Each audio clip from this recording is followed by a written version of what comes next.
Emily, and welcome to the Onslow County Museum. Today we're going to be talking all about the history of Native Americans. So Native Americans are a diverse group of people. Sometimes we like to lump Native Americans together, but much like us, we are all different from one another, and so are Native Americans. Native Americans are separated into categories based off of the languages that they speak, the type of clothing or their dress that they wear, even where they're located at geographically. All of these things separate and divide Native Americans up into different types of groups. So instead of just saying Native Americans are all the same, they're very much diverse and they have a very rich cultural history. So that's what we're going to kind of be talking about today. So we're thinking about Native American history, the history of the earliest people that would have been here in what we would call the New World. So before it was even called America, it's just this new place. The Native people were the first people that would have been here. So we have to think, well, that was thousands and thousands and thousands of years ago. How do we know what these people would have been doing? And how do we know what they would have lived like? Well, one of those answers is archaeology. So archaeology is the study of artifacts. We have to think, well, what are artifacts? So artifacts are the things that are left behind.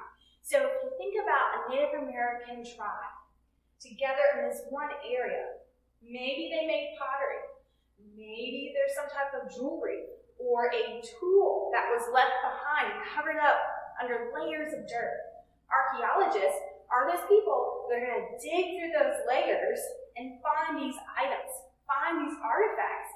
And then from there, we can study these things and figure out the time in which they were made, when they were there, and maybe even where they were used for. So archaeology is a great way, a great source that we can use as historians use today to help kind of tell the story of these early people that would have been living here in this new world. Another source that we have are the drawings or the watercolors, the paintings by John White. So John White was one of the first European explorers that would have been here in the New World, and he was an artist.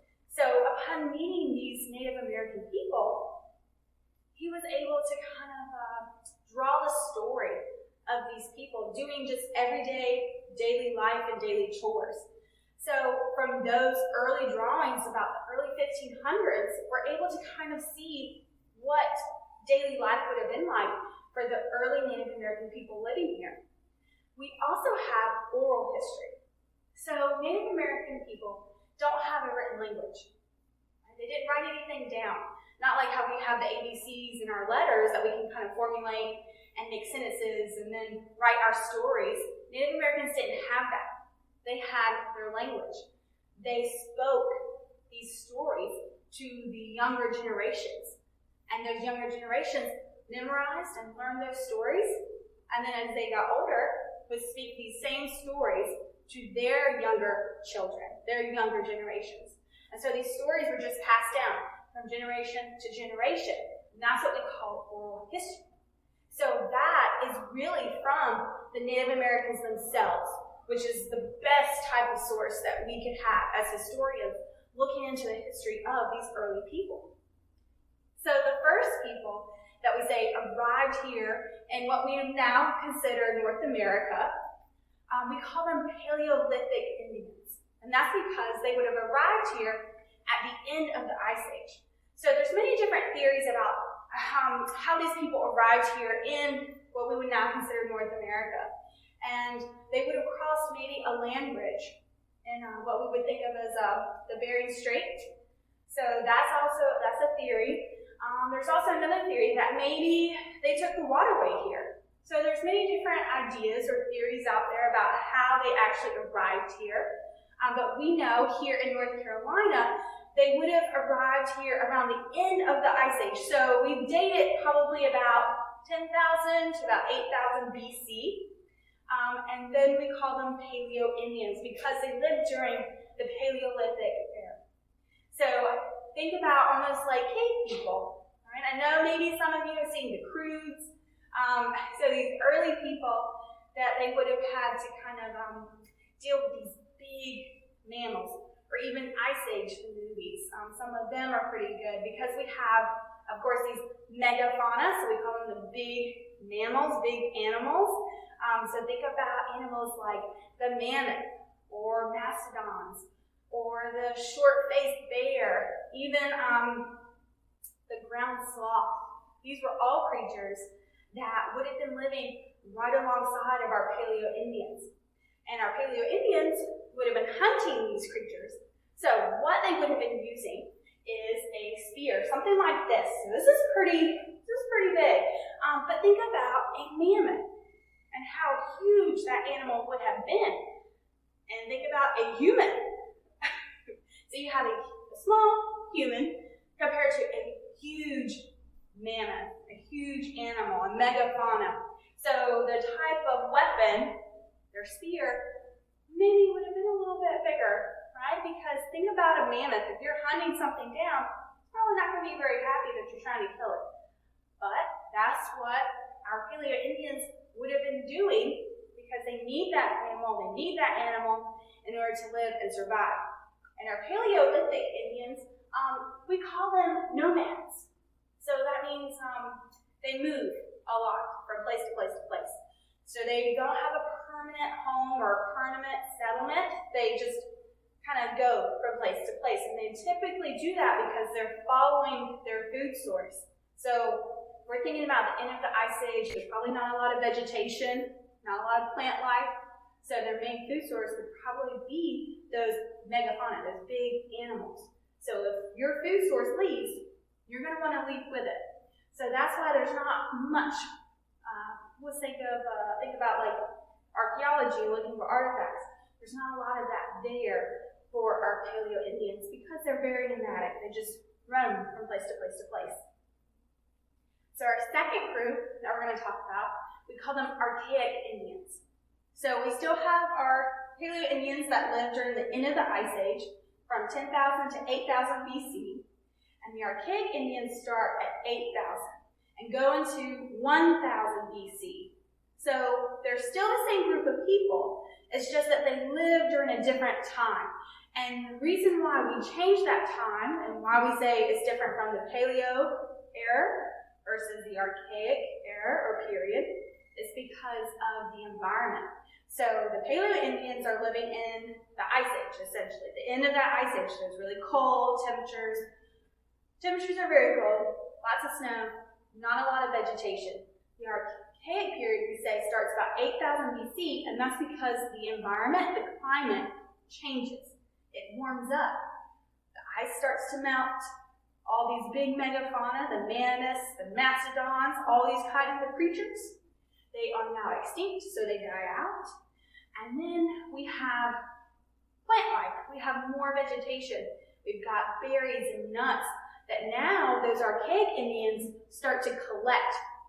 We have smaller game that they can now hunt for. So instead of like the big mammoths that they would have been using to hunt for like their big spear, now we have a smaller game. So animals that we would typically think of today as Native Americans hunting for. So things like deer or turkey, rabbits, squirrels, these types of animals are the things that our Archaic Indians are going to be hunting for.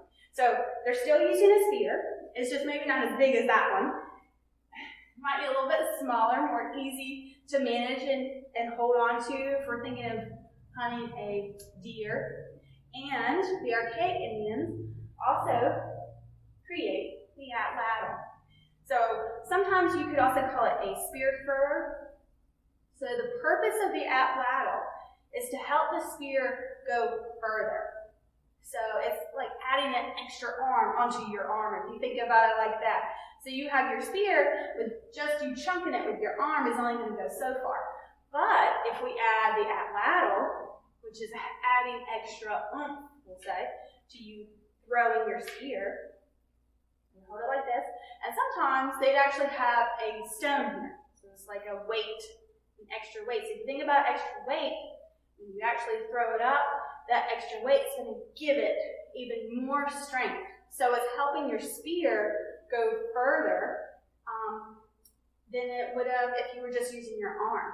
So they would typically hold it like this, and then use their forearm to throw the spear. So if you imagine the spear being on top of the atlatl, and then throw it, it's going to make your spear go up, and then as it comes down, it's going to gain momentum.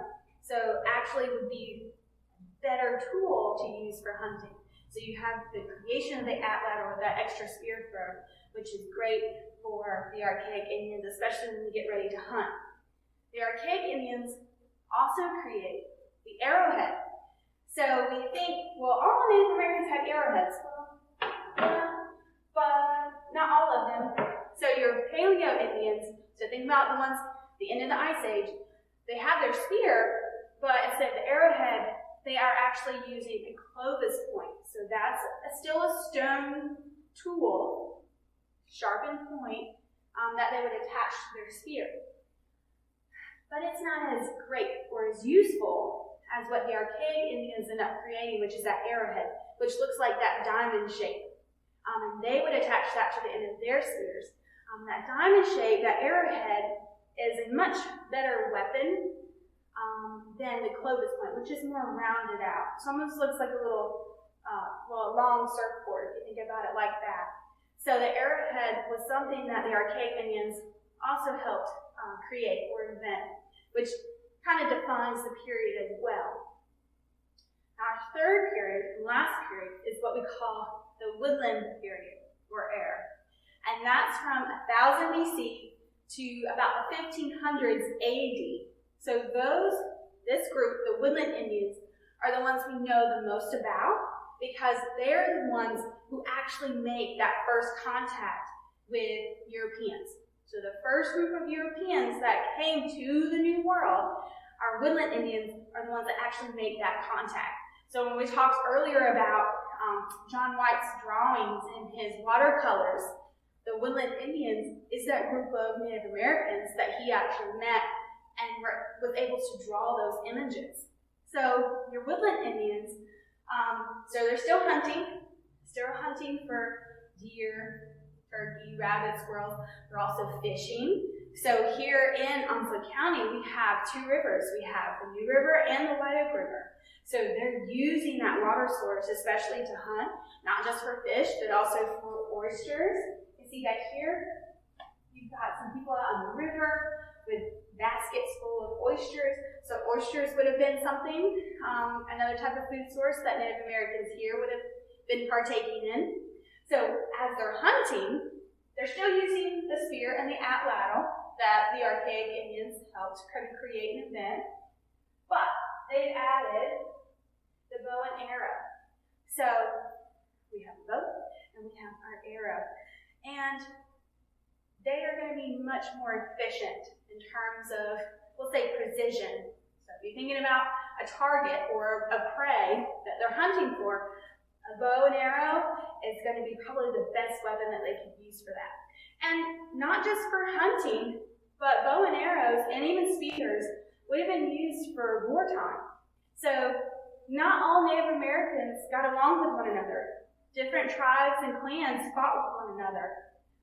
So while bows and arrows would have been great for hunting, they were also a great tool and a weapon for wartime. So Woodland Indians, bow and arrow. They also, we talked about fishing and the rivers, canoes. So a canoe, a dugout canoe, is something that your Woodland Indians would have been using as well to help navigate the waterways.